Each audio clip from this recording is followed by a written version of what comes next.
There are 4 vital elements needed for life. Number 1 is oxygen, and we've looked at the importance of oxygen many times this week. Number 2 is water. Our body from the neck down is 75% water, from the neck up 85% water. The 3rd most vital element needed for life is sodium. And the 4th is potassium. Water. One of the first questions I ask people when they come to me for help with their health is, how much water do you drink? Here are some of the answers. Oh, I don't like water. Another answer is, not much. Another answer is, I don't drink water, or I'm visiting the little house all day. Another answer is, if I drink too much water, my legs swell. These last 2 answers tell me that the water is not getting inside the cell. You know, there's been some deaths on the Kokoda Trail, and these people are drinking 5 litres of water a day. They're perspiring huge amounts. So the water's going in and the water's coming out, but it's not coming out as water. Have you ever licked your perspiration? It's very salty. These people are losing a lot of sodium, but not just sodium, they're losing a lot of other minerals. So how do we get the water inside the cell? Because these people, just drinking water, the water is bypassing the cell and just coming straight out in the form of perspiration or urine. But both perspiration and urine is just not water that's coming out. Yes, waste is coming out, but there are also minerals that are being lost. So how do we get the water inside the cell?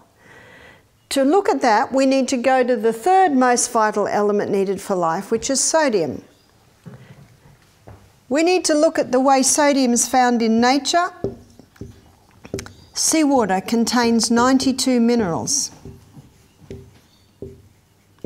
Seawater is often called an isotonic solution because it is the exact same mineral and proportion as is found in the body. Of those 92 minerals, 30% is made up of sodium, and approximately 50% is made up of chloride.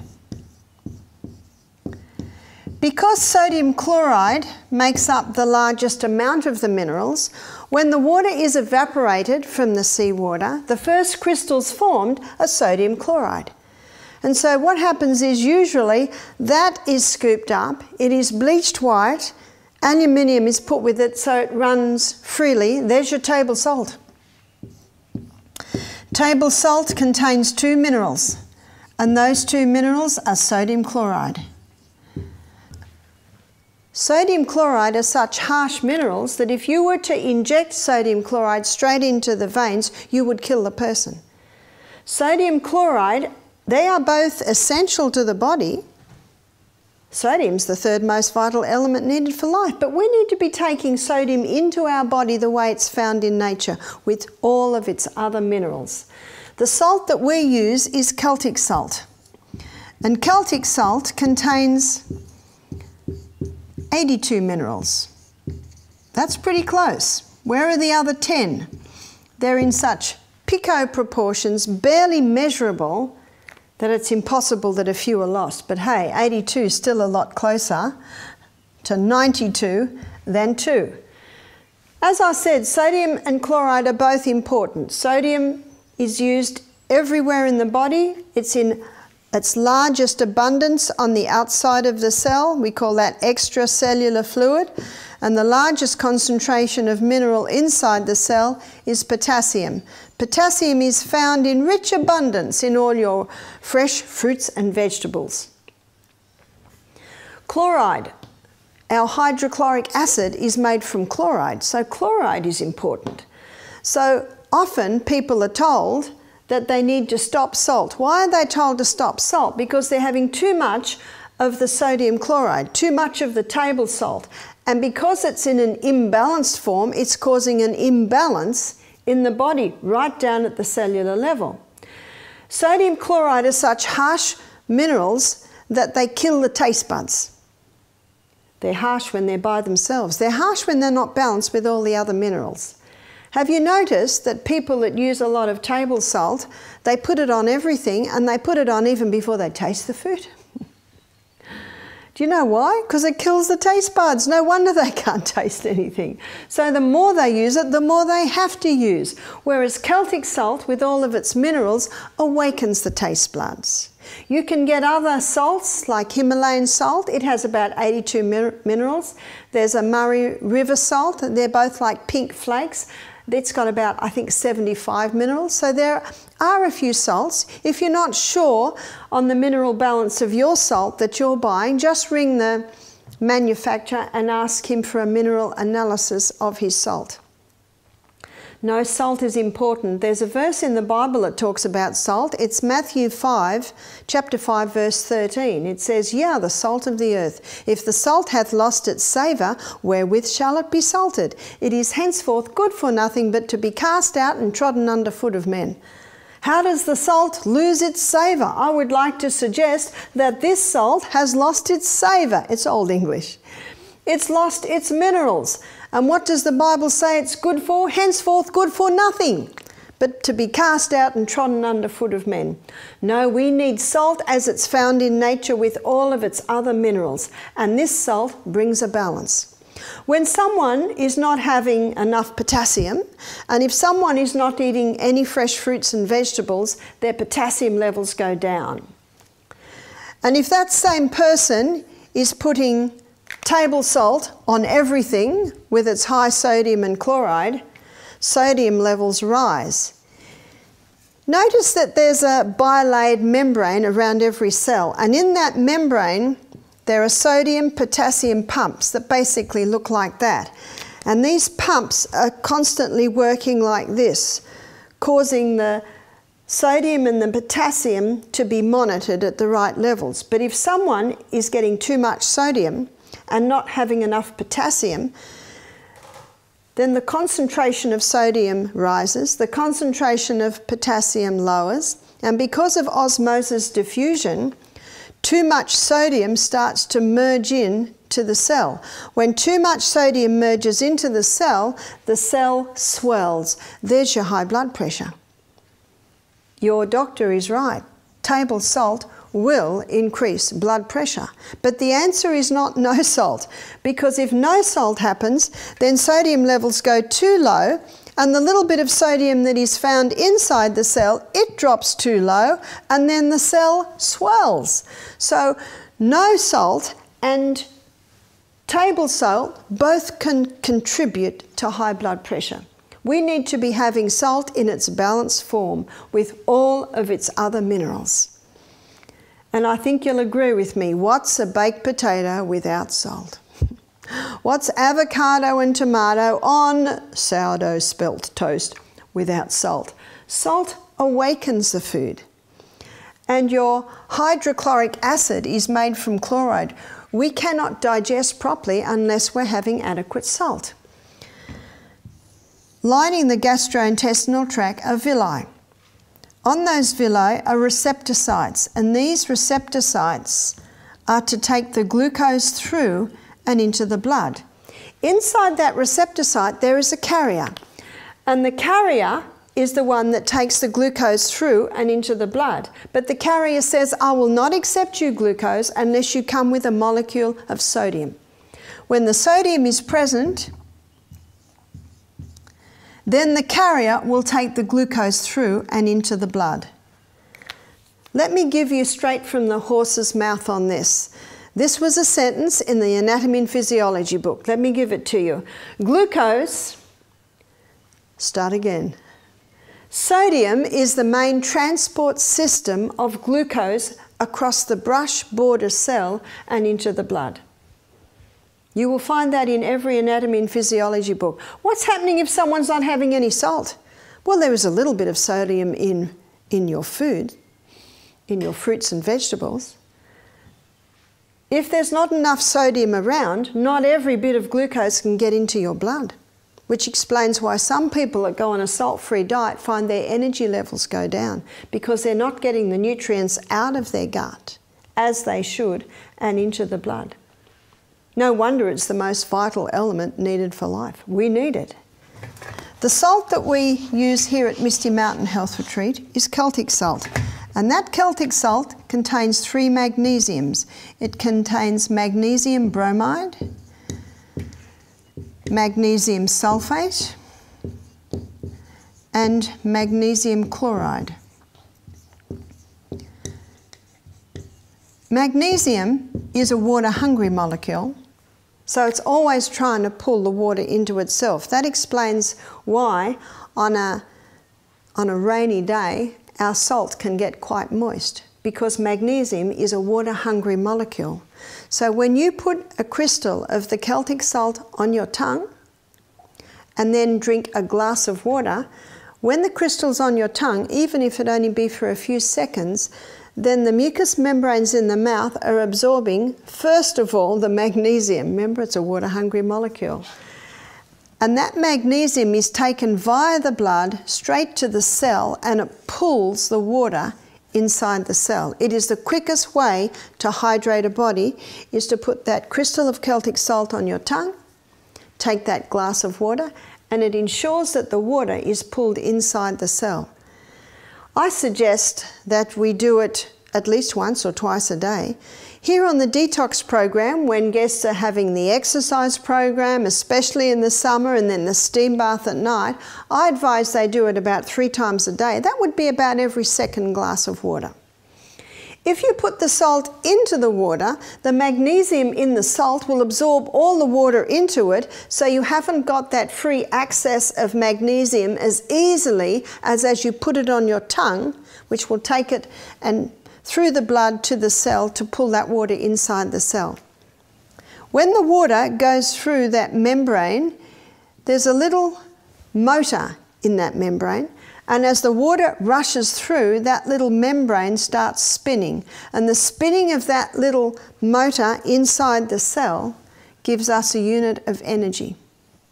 So when everyone's feeling tired mid-morning, all reaching for their Mars bar or cake or pie or sandwich, cup of coffee, just take your crystal of Celtic salt, have your glass of water, and you watch your energy levels have a little pickup. Because as we saw the other day, that stomach needs a rest between meals. It doesn't need more food. It needs water. And often the body doesn't know the difference between water and hunger. That's why if it's between meals and you're hungry, just have a glass of water. If you're feeling tired, have that little bit of salt before you have the water, and it'll pick you up. That's why if you're going to go and walk the Kokoda Trail, make sure you have a little bag of salt crystals, Celtic salt crystals in your pocket. Celtic salt has more magnesium than the Himalayan salt or the Murray River salt, and you can see it because it's just a lot wetter. The other salts do have magnesiums, but not quite as much as the Celtic salt.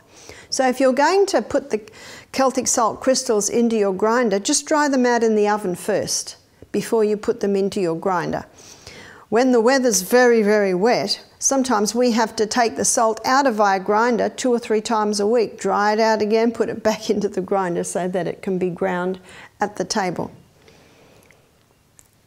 When you think about seawater, that it's called an isotonic solution, which is it's the exact same mineral and balance and proportion is found in blood, found in the intra and extracellular fluid in the tissues. You can see why in the sailor's manual it says if you're shipwrecked to start sipping little bits of seawater straight away. And it will keep you alive for many days, but if the person waits 3 days till they're very dehydrated, then drinks a whole glass of water, you can see that that will put the mineral balance in and out of their cells way out, and they certainly can start to go a little bit mad. Also in the war, if the Navy had wounded men that needed a blood transfusion, they would transfuse with seawater. Remember, it's the exact same mineral balance and proportion as is found in the body. I have an interview in one of our books of a Dr. Lalangri, who is a French doctor who's written a whole book on salt. He said, there are no salt issues in France, because he said in France we use the salt from the Celtic Sea. He said there are 3 books in France written by doctors on salt. There's no salt issue, he said, because we use the mineralized salt. He said if someone's got high blood pressure, I put them on the mineralised salt and it can balance it out. It's only when sodium is in an imbalanced state or lost its savour, as the Bible verse says, that it becomes a problem. So when you think about it, we cry seawater, we sweat seawater, baby swims in seawater. It's this same mineral balance. What about calcium? It cannot get into the cell by itself. It needs vitamin D. When vitamin D is present, calcium can be pulled inside the cell, and when it comes into the cell, all the other minerals piggyback on the back of it. What about glucose? Glucose can't get into the cell by itself. It needs insulin. Insulin's the key that unlocks the door to allow the glucose inside the cell. How many people today are sick through ignorance? How many people are not drinking water because their feet swell or they're visiting the little house? If you have that little bit of magnesium in the form of the Celtic salt 3 times a day, the water will get into the cell and the feet won't swell and the person's not visiting the little house quite as much. But how many do not realise that? So they're not drinking enough water, they're not having the whole salt, and the highest source of magnesium in the vegetable kingdom is your dark greens. They're not in the sunshine because many Aussies are scared of the sun today. One lady told me that every time she goes out to put the clothes on the line, she has a hat on, sunglasses, white gloves, so the sun's not even touching her. So many people are vitamin D deficient. As a result, calcium and mineral deficient. Do you remember on our first lecture, I showed you that a lot of research is showing that 92% of DNA damage is from the mineral deficiency. Is it because of the calcium deficiency? Because of the vitamin D deficiency. That's why the detective hat has to go on. Why are these things so? So many people are low in vitamin D, thus low in the minerals. Many have been given the wrong message on fat. They've stopped the fat, so they're hungry all day, so they're overdoing the carbohydrates, which overworks the pancreas. The pancreas getting weary, stops producing the insulin, and the glucose can't get in. Can you see this scenario? Water can't get in, minerals can't get in, glucose can't get in, and when you think about it, this is the CBD. This is the central business district of the whole of the human body, inside the cell. The body says, we've got a crisis here. We can't get the basic nutrients and requirements for this CBD to function in. So the body says, we've got one more thing up our sleeve. We'll just force it in. What's that called? Blood pressure. That's what blood pressure is. It's a pressure building up to force these things in the cell because we're at a crisis level. So what is the cause of high blood pressure? There are many causes, but let me write this down for you so you can put it together. High blood pressure. And with some people, it'll be every one of these points, and with some people, it won't be. That's why the detective hat has to be put on. High blood pressure can be caused by dehydration. In dehydration, little capillary networks shut down to try and conserve full blood volume. That builds up pressure. High blood pressure can be caused by no salt. High blood pressure can be caused by table salt. High blood pressure can be caused by no greens, no magnesium, water can't get in. High blood pressure can be caused by no sun, no vitamin D, minerals can't get in. High blood pressure can be caused because of inactivity. When you exercise, you get the circulation of the blood out of the internal organs or areas of the body and out to the extremity, which takes pressure off the heart. High blood pressure can be caused because of a high sugar, high carbohydrate diet. We'll say high sugar, high wheat. Earlier in the week I showed you how this wheat is getting that blood sugar level up too high, wearing out the pancreas.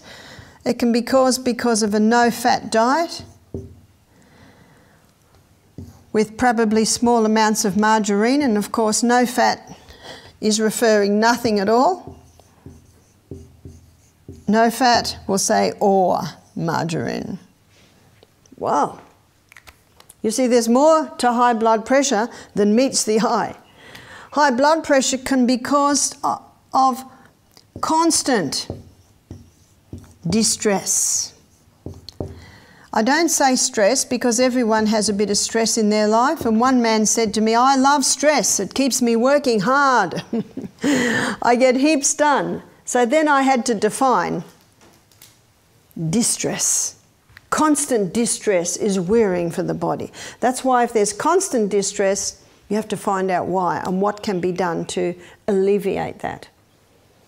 With some people, it's one or two. With some people, it might be all of them. And if you don't turn the tap off, you're still going to be mopping up in the other corner. What's also necessary to keep that blood nice and thin to prevent high blood pressure is blood thinners. So let me give you a list of blood thinners. There's no need for rat poison, warfarin. Did you know that that's what warfarin is? It is rat poison. And there are far more powerful things that can be used that don't have the danger of the side effect of the warfarin. You know, there's a lot of information coming out now reassessing whether aspirin is really thinning that blood effectively. One newspaper article on research done 6 months ago, this is early 2014, they're finding out that aspirin's causing brain bleeds. But you can thin the blood beautifully without any dangers of these drugs that I mentioned. Water. Ideally 2 to 2.5 litres per day. I'm going to define water in a minute. That keeps the blood thin. And as we looked at earlier in the week, it needs to be taken between meals, not with meals.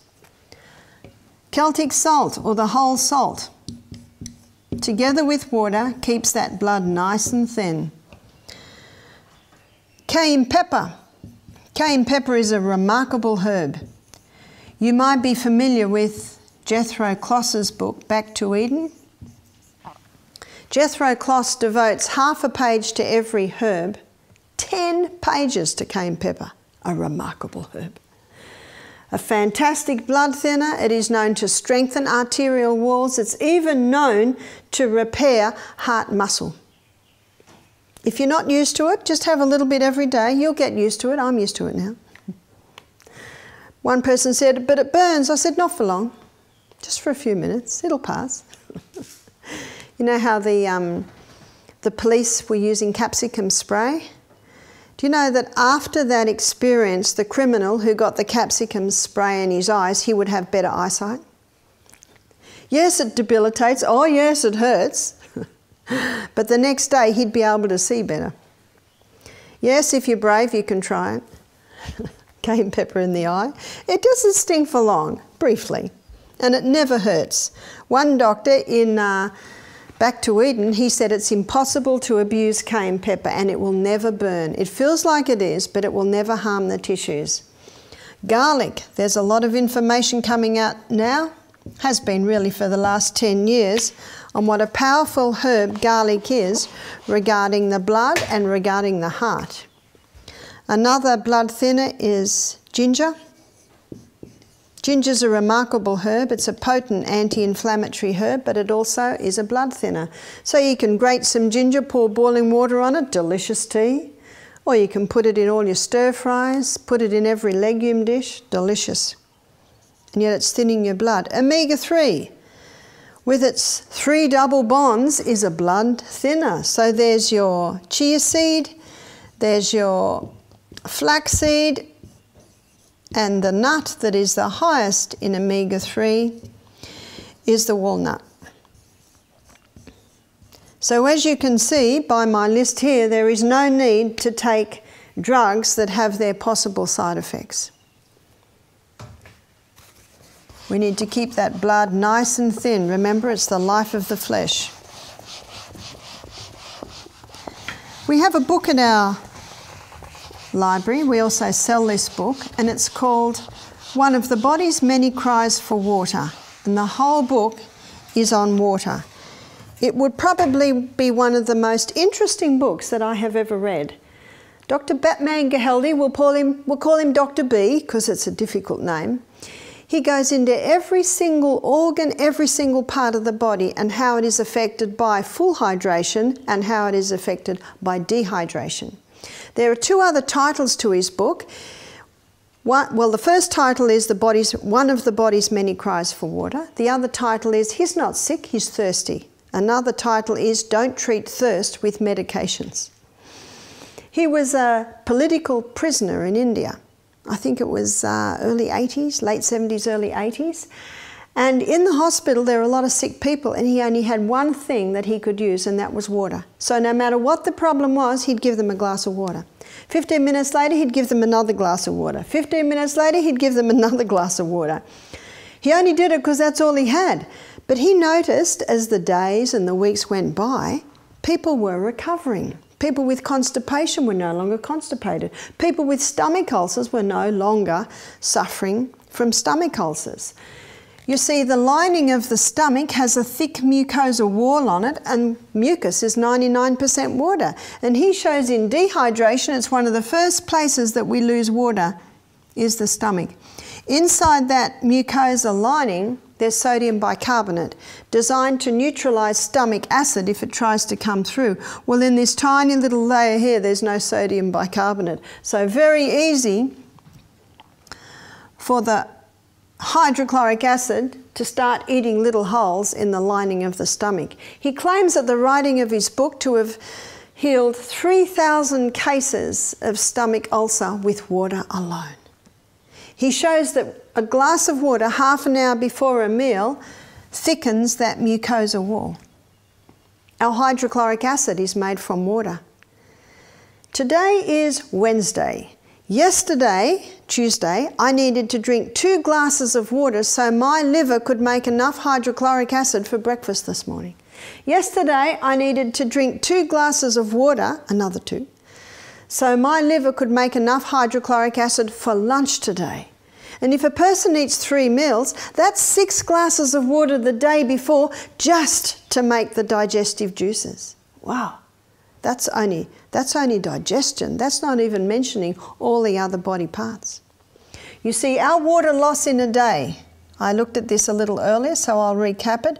Out of the kidneys, our water loss in a day is approximately 1.5 litres. Via our skin, it is approximately 0.5 of a litre. Out of our colon, it is approximately 0.3 of a litre. If someone has diarrhea and are diarrheaing a lot, it could come up to 0.5, even 1 litre. And out of our lungs, for every exhalation, there is moisture, 0.2 of a litre. So that's a 2.5 litre loss every day. And have you noticed we've got no reserve tank on the back? The only water that goes in is the water we put in. And that's what Dr. B's book is all on. He says one of the first places it's felt is the stomach. Another, of course, is digestion. When we don't have enough water to make the digestive juices, which are the enzymes that break our food down. He also showed that in the pancreas, it is affected by dehydration. Let me show you.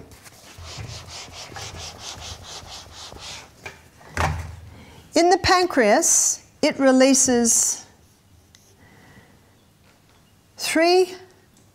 it releases 4 digestive enzymes in the gut. So we'll put gastrointestinal tract.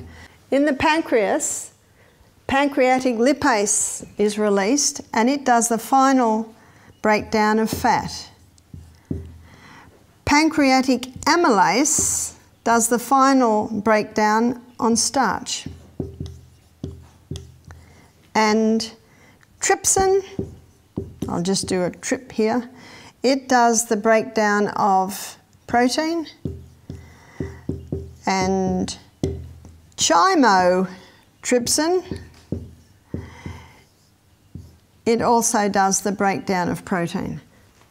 So this is 1, 2, 3, 4 enzymes released from the pancreas that finalise digestion. Most people don't realise that the pancreas is probably the main organ of digestion.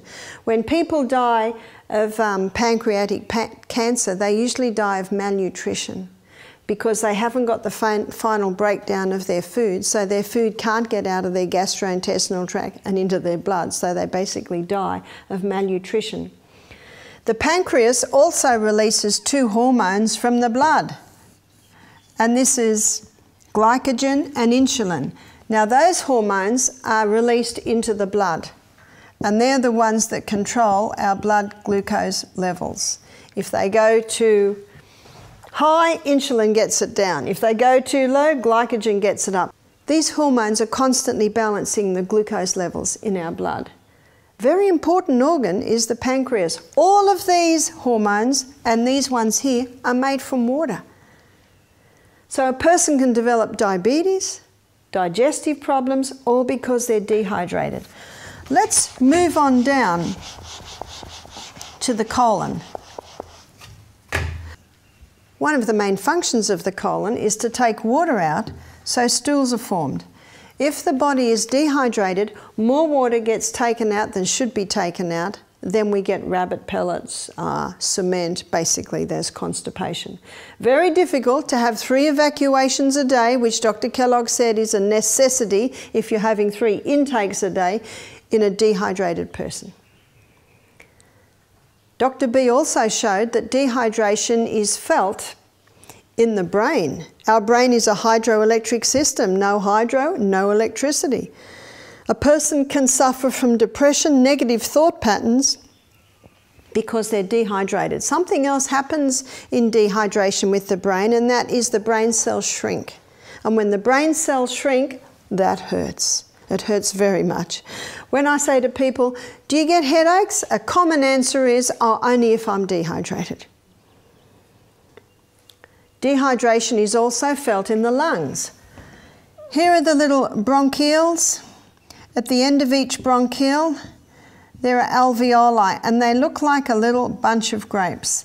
And that alveoli is where that gaseous exchange takes place. So when we breathe in, they fill up with oxygen. And over those little alveoli are a little capillary network.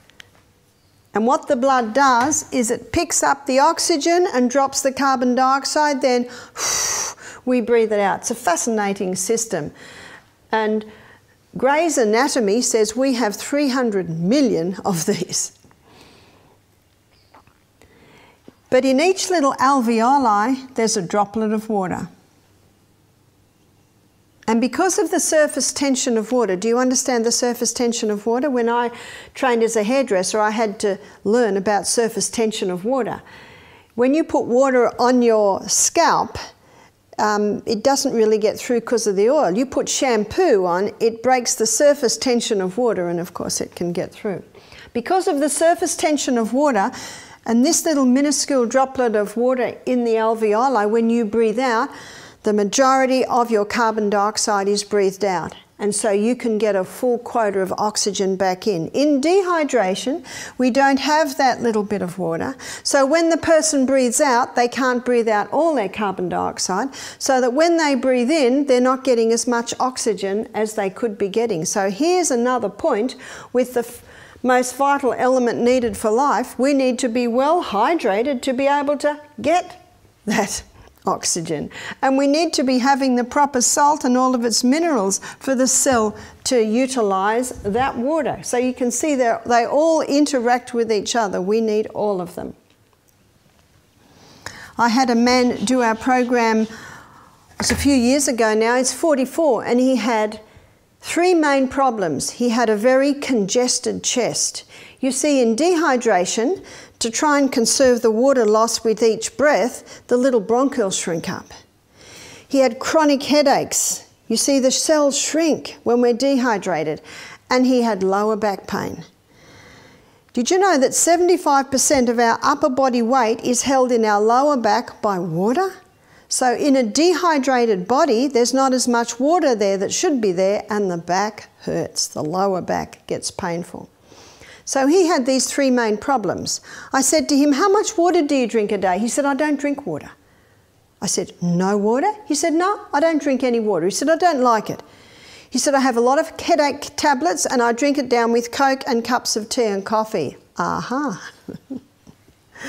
And he was living on the pills because he had so much pain here, he had so much congestion here, and he'd have antibiotic after antibiotic. Do you know, on last night on the news, 7:30 report stated that because of a little boy who nearly died from too many antibiotics, they're saying now doctors must stop prescribing so many antibiotics. It said last night on the news that Australia is the highest user of antibiotics of any country in the world. Isn't that incredible?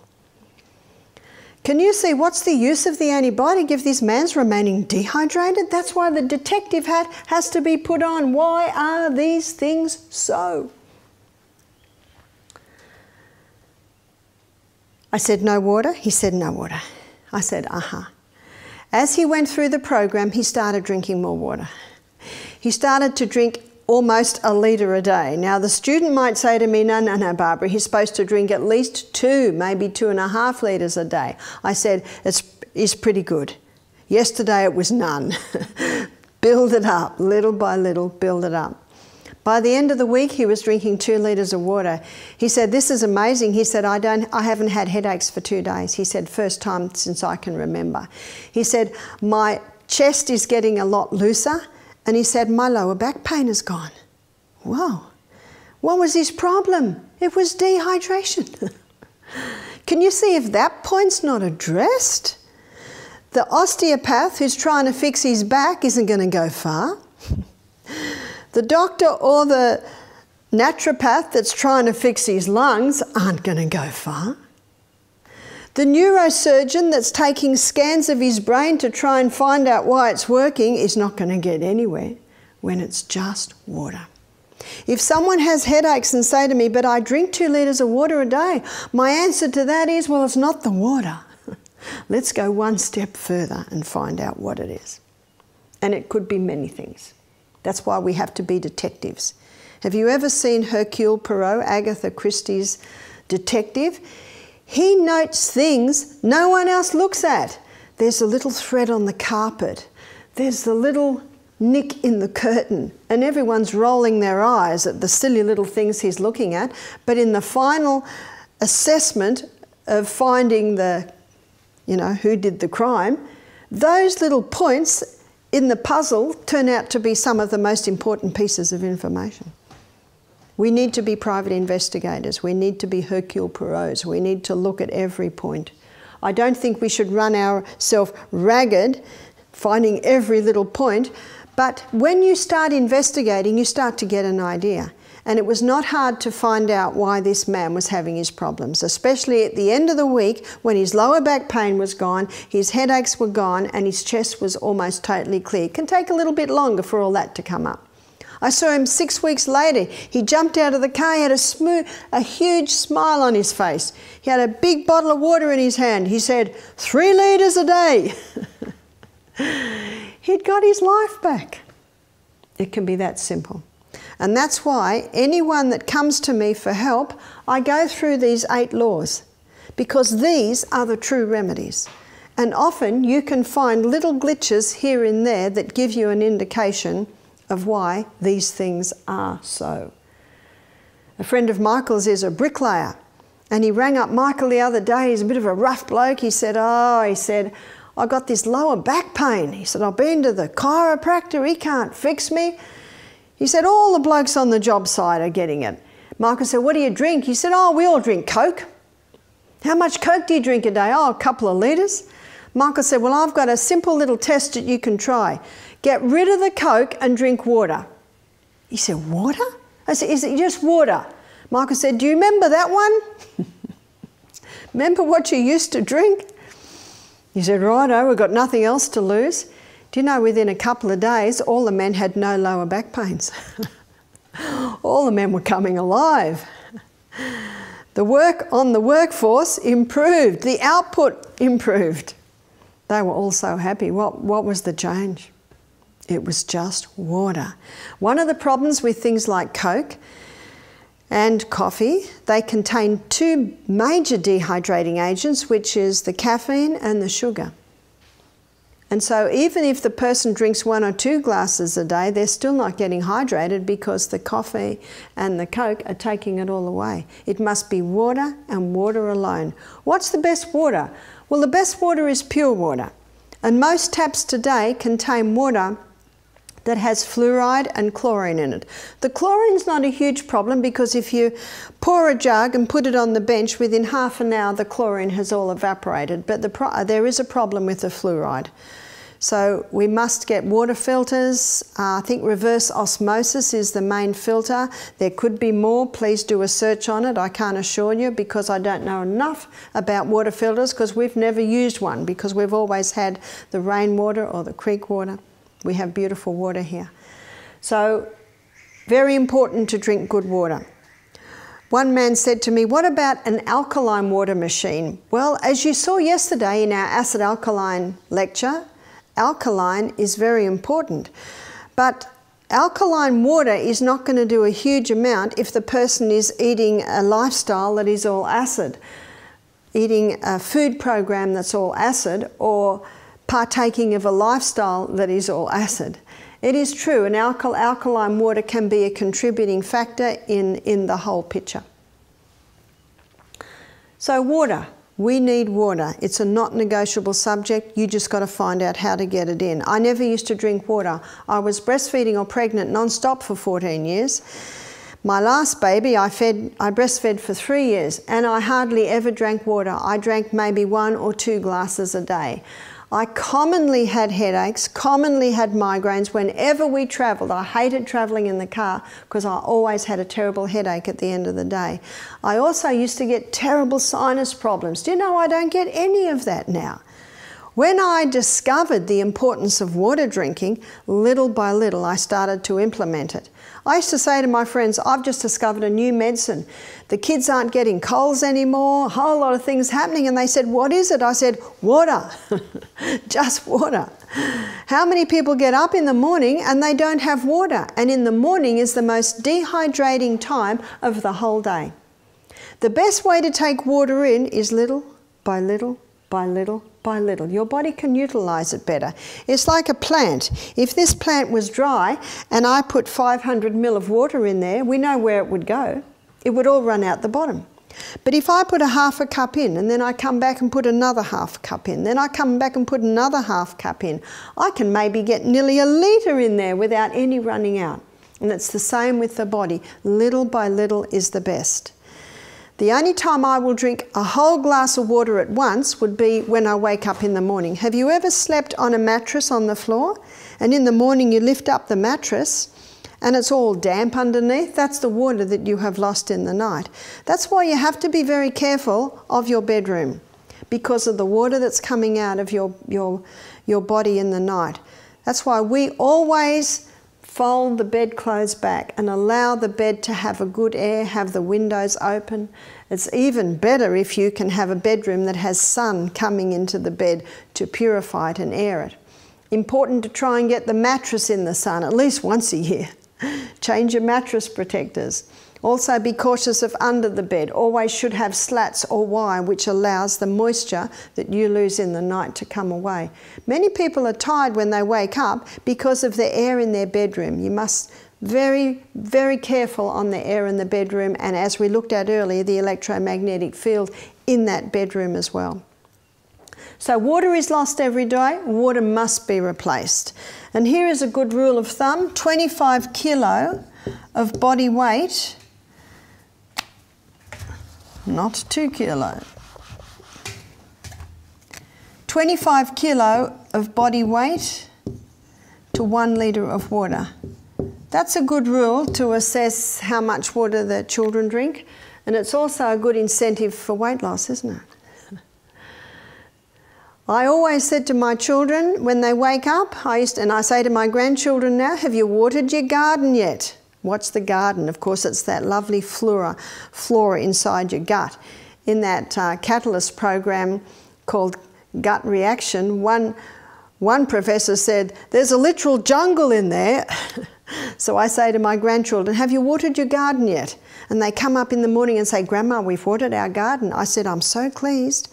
I'm so pleased because now you can have breakfast. So it's always a rule in the home. If the child doesn't want to drink water, my answer is, I'm so sorry because you can't have breakfast now. It's very simple. So lots of little ways to encourage the children to drink water. You will notice if the children don't drink water, as soon as they've eaten, then they want to drink their water. And what the water does is it neutralises the stomach acid. We need that stomach acid to be about a pH of 2.5. That's very acid. And your stomach needs to be that acid. You will not feel it because you drank a glass of water half an hour before the meal. You've got a nice thick mucosal wall there, so you will not feel it. But that pH is necessary for the enzymes in the stomach to be activated to be able to break your protein down. That's why you stop drinking about half an hour before the meal and you start drinking about an hour and a half to 2 hours after the meal. If someone's thirsty when they eat, by all means have a mouthful, but at the same time it needs to be assessed how much water has been drunk. So you can prevent needing to drink with your meals by drinking between your meals. As I said with exercise, not negotiable subject, and so is water. It's a not negotiable subject. And if you get sick, if you have diarrhea or constipation, or if you have a headache or cold, up your water intake. Dr. Christopher in America, he said, here's a sign to tell if you're drinking too much water. Put your head on the side, and if the water comes out your ears, in other words, it's almost impossible to drink too much water. The only time you could drink too much water is if you're not having those minerals. So as soon as you start drinking more water, you will start to lose a few more minerals. So it's very important to have the proper salt. My suggestion is about a teaspoon of salt in a day, over the day. If a person's not used to having salt, I say start small. Start small, just little by little, increase it, and your body will adapt to that. Just as it adapts to no salt, it will start to adapt to proper salt. Third most vital element needed for life. Water is an amazing substance. Water can be used for healing too. Hydrotherapy is a huge subject. I have whole books written on hydrotherapy, which is water therapy. And the steam sauna that our guests have at night or in late afternoon, where they go into the little steam hut for about 10-15 minutes and then have the cold shower, or if they're brave, they can run down to the creek and dive in the creek and then back in again. We're doing hot and colds. And by the third steam, the body temperature, the core body temperature can sometimes be up to 40 degrees. And when the body gets up to 40 degrees, circulation, metabolism increases by 400%. That's quite remarkable, isn't it? So when circulation and metabolism increase 400%, that means healing is increasing by 400%. Elimination of waste is being boosted 400 times. So that's quite remarkable. Not everyone has a steam bath, but it also explains why this is such an important part of a detox program. As I told you earlier, up to 70% of body's waste can come out of the body when the body's given the right conditions, and that condition is that steam. The only time a person may not be able to handle the steam is if they go into the steam bath dehydrated. So very important the person be well hydrated when they go in. But I'd like to just give you some very simple treatments now that you can use in the home. I had a lady ring me up one day and she said, Barbara, my 10-year-old has just trodden on a rusty nail and she's not vaccinated. I said, aha. She said, we have your poultice DVD, and so we've put a grated potato poultice on the wound. I said, good, that's a good choice. She said to me, but it's still a little bit swollen and it's still a little bit sore. I said, aha, well you can go one step further. Get 2 buckets of water and make one very hot and put the child's foot in the hot water for 3 minutes. How hot? As hot as the child can stand. We don't want to burn the child. I always put a person's foot in my hand and I put my hand in the water, so my hand is filling the water. And if the person cannot take it, the only time you would not do it would be someone who has poor circulation, maybe the very old or the very young, someone who has diabetes and they can't feel their feet properly. That's the only time you would not do it. So 3 minutes hot water and then cold, and it's as cold as you can. Ideally put some ice cubes in that cold. And the cold is done for 30 seconds. So what's happening here is when the foot is put into hot water, we're warm-blooded creatures, so immediately the blood rushes to the area.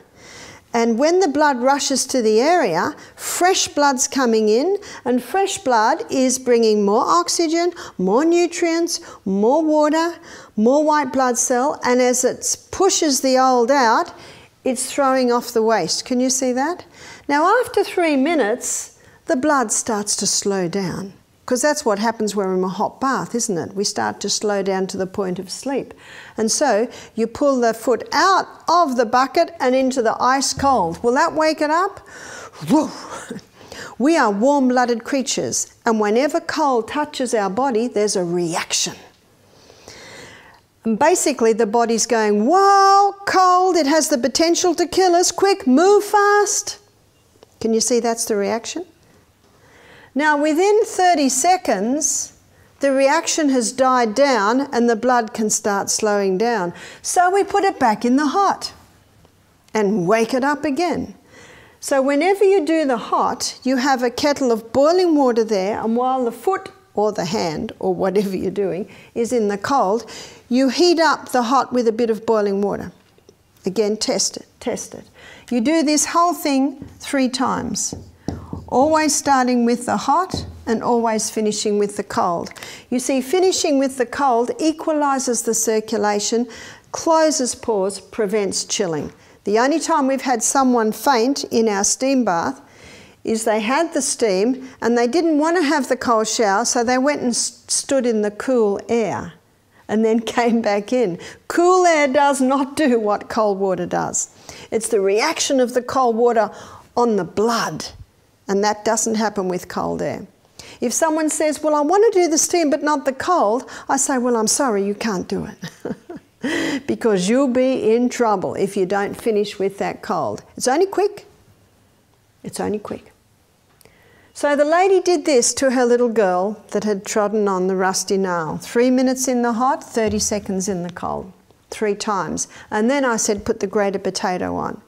I said, ring me in 2 hours. You see, if there's no response in 2 hours, what do I say? You go straight to hospital. I said, ring me in 2 hours. She rang me and she said, she's laughing, all her pain has gone, there is no redness at all around the foot. I said, good.